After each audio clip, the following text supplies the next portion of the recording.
என்னுடைய வாழ்க்கையை நான் வாழ்றேன். நான் மண்ணை சாப்பிட முடியுமா? நான் பிசினஸ் செய்யறேன். அதுல யாரையாச்சும் அடிச்சு பிடுங்கன்னா மிரட்டுன்னா நான் செய்யக்கூடிய எல்லா தொழிலும் தர்மம் இருக்கிறது. உப்பு போட்டு சாப்பிட்றவன் நானு. தவறு இருந்தால் சுட்டி காட்டுங்க. தொழிலே செய்யக்கூடாதுன்னா என்னன்னே நியாயம்? நான் என்ன சாராய கம்பெனி அண்ணே நடத்துறேன்? ரோட்ல உட்காந்து பிச்சை எடுக்க முடியுமா? கோயம்புத்தூருக்கு வெளியே கோகுலம் பார்க் ஹோட்டலுக்கு வெளியே அண்ணே நான் பாரதிய ஜனதா கட்சியில் இருக்கேன், நான் கோவா மாநிலத்துக்கு பொறுப்பாளர், ஒரு 10 ரூபா பிச்சை போடுங்க.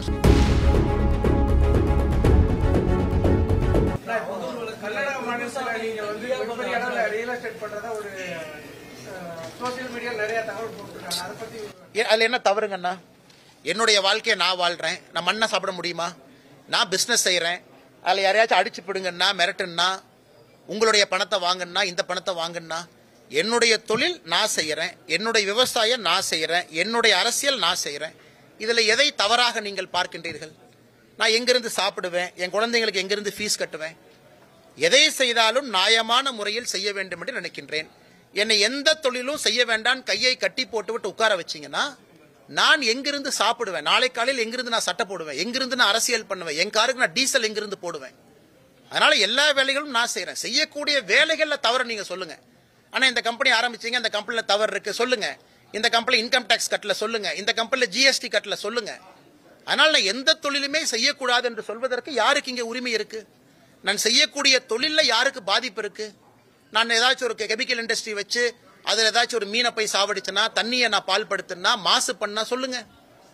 எந்த தொழிலை ஆரம்பிப்பதற்கும் எனக்கு உரிமை இருக்கு. இன்னைக்கு நான் கட்சியில மாநில தலைவராக நான் இல்லை. எனக்கு ஓடுவதற்கு நேரம் இருக்கு, மூச்சு விடுறதுக்கு நேரம் இருக்கு, என்னுடைய வேலையை செய்வதற்கு நேரம் இருக்கு, எனக்கு பொருள் ஈட்டுவதற்கு நேரம் இருக்கு, விவசாயம் செய்வதற்கு நேரம் இருக்கு, 4 இடத்துக்கு போறதுக்கு நேரம் இருக்கு, அயன்மேன் போறதுக்கு நேரம் இருக்கு, ஓடுறதுக்கு நேரம் இருக்கு.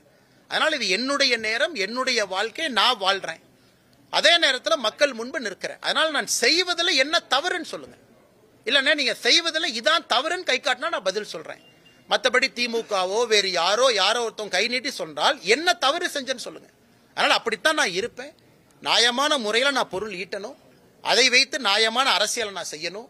அதை வைத்து என்னுடைய குழந்தைகள், என்னுடைய குடும்பம் நியாயமான முறையில் வாழணும்.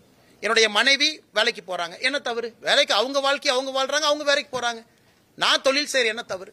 அதனால எதுவுமே செய்யக்கூடாதுன்னா வீட்டில் கையை கட்டி கொண்டு வாயை பொத்தி கொண்டு சும்மா நான் உட்கார்ந்துருக்க முடியுமாண்ணா? நீங்களும் தொழில் பண்றீங்க. நான் 10 பேர்த்த சொல்றேன், ஆமா நான் ஸ்டாக் மார்க்கெட் இன்வெஸ்ட் பண்றேன், நீங்களும் போடுங்கன்னு சொல்றேன். கையில் 1000 ரூபாய் இருக்கா, 10,000 இருக்கா, 25,000 இருக்கா? நானும் படிச்சிருக்கேன், இன்ஜினியரிங் படிச்சிருக்கேன், MBA படிச்சிருக்கேன், தலை சிறந்த பல்கலைக்கழகத்தில் படிச்சிருக்கேன். நான் ஸ்டாக் மார்க்கெட்ல போடக்கூடாதா? போடணும், நீங்களும் போடுங்க. இன்னைக்கு இளைஞர்கள் நானே 10 பேர்த்த சொல்றேன், ஸ்டார்ட் அப் பண்ணுங்க, தொழில் பண்ணுங்க, நல்லா சம்பாதிங்க, ஆரோக்கியமா சம்பாதிங்கன்னு சொல்லிட்டு நான் செய்யக்கூடாதா? அதையே நானும் செய்கின்றேன். 4 பேர்த்த விவசாயம் பண்ணுங்கன்னு சொல்றேன், அதே விவசாயத்தை நானும் பண்றேன். அதனால எதை செய்தாலும் கூட சொன்னாலும் கூட நான் செய்வதை மட்டும்தான் மக்களிடம் சொல்றேன். நான் சொல்றதை மட்டும்தான் நான் செய்யறேன். அதனால பத்திரிகை நண்பர்கள் யாராவது அண்ணே இதுல தவறு இருக்குன்னு சுட்டி காட்டுங்க. தவறு இருக்காது.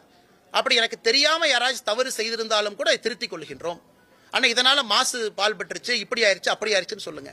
அரசுக்கு வரி கட்டுறதுல தவறிட்டேன்னு சொல்லுங்க. நீங்க செய்யக்கூடிய தொழில தர்மம் இல்லைன்னு சொல்லுங்க. நான் செய்யக்கூடிய எல்லா தொழிலும் தர்மம் இருக்கிறது. உப்பு போட்டு சாப்பிட்றவன் நானு. தவறு இருந்தால் சுட்டி காட்டுங்கள். தொழிலே செய்யக்கூடாதுன்னா என்னன்னே நியாயம்? நான் என்ன சாராய கம்பெனி அண்ணே நடத்துறேன்? சாராய கம்பெனி அண்ணே நடத்துறேன்? நான் தொழில் செஞ்சா தானே நான் சாப்பிட முடியும். உங்க வீட்டில் டீசல் போட்டு காலைல அவங்களுக்கு வர்றாங்க, எனக்கு 3000 ரூபாய் செலவுண்ணா. இன்னைக்கு இப்போ ஃப்ளைட்டை பிடிச்சி நான் கோவாக்கு போகணும். கோவா மாநிலத்தினுடைய SIR அதுக்கு நான் தான் பொறுப்பு. லக்ஷ்வதீப் மாநிலத்துக்கு நான் பொறுப்பு. கேரளா மாநிலத்துக்கு பொறுப்பு. லக்ஷ்வதீப்புக்கு போயிட்டு வந்தீங்கன்னா ஃப்ளைட் டிக்கெட் 60,000 ரூபா ஆகும். யார் எனக்கு கொடுப்பா? கட்சியிலிருந்து நான் வாங்க மாட்டேன். 1 ரூபா கூட கட்சியிலிருந்து வாங்கியது கிடையாது. இன்னைக்கு கோவாக்கு ஃப்ளைட் டிக்கெட் போட்டு போறேன். பணம் யார் கொடுப்பாங்கண்ணா? யார் கொடுப்பாங்க? ரோட்ல உட்காந்து பிச்சை எடுக்க முடியுமா? கோயம்புத்தூருக்கு வெளியே கோகுலம் பார்க் ஹோட்டலுக்கு வெளியே அண்ணே நான் பாரதிய ஜனதா கட்சியில் இருக்கேன், நான் கோவா மாநிலத்துக்கு பொறுப்பாளர், ஒரு 10 ரூபா பிச்சை போடுங்கன்னு சொல்ல முடியுமா? நான் தொழில் செஞ்சுதான் ஆகணும். செய்திகளை உடனுக்குடனும் துல்லியமாகவும் தெரிந்து கொள்ள சப்ஸ்கிரைப் பண்ணுங்க.